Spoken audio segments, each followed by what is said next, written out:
ஆண்டவராகிய தேவனுக்கு மகிமை உண்டாவதாக. இன்னைக்கு நம்ம தியானிக்க போற வசனம் 91ஆம் சங்கீதம் 15ஆம் வசனம்.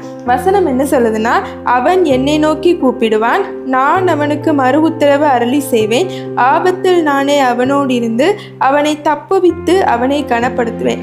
இந்த வசனத்தை நம்ம பார்க்கும்போது கர்த்தரை நோக்கி கூப்பிடும்போது கர்த்தர் நமக்கு மறு உத்தரவு கொடுக்க வல்லவராக இருக்கிறார். நிறைய நேரங்களில் நம்ம ஜெபம் பண்ணும்போது நிறைய ஜெபத்திற்கு பதில் கிடைக்காம இருக்கலாம். நிறைய நேரங்களில் யோசிக்கலாம், நான் ப்ரேயர் பண்ணேனே, இது எனக்கு கிடைக்கலையேன்னு வருத்தப்படலாம். ஆனால் வேதம் என்ன சொல்றதுன்னா, கர்த்தரை நோக்கி கூப்பிடும்போது கர்த்தர் நிச்சயமாக மறு உத்தரவு கொடுக்க வல்லவராக இருக்கிறார்.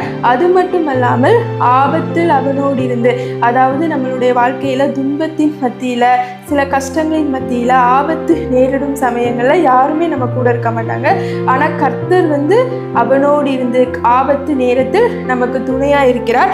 அது மட்டும் அல்லாம அந்த ஆபத்தில் இருந்து நம்மளை காப்பாற்றி நம்மளை கனப்படுத்துவதற்கும் வல்லவராக இருக்கிறார்.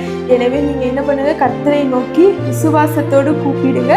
அவர் உங்கள் வாழ்க்கையில் பதில் கொடுத்து அதிசயமான காரியங்களை செய்வார். கர்த்தர் தான் இந்த வார்த்தையை ஆசீர்வதிப்பாராக. God bless you all.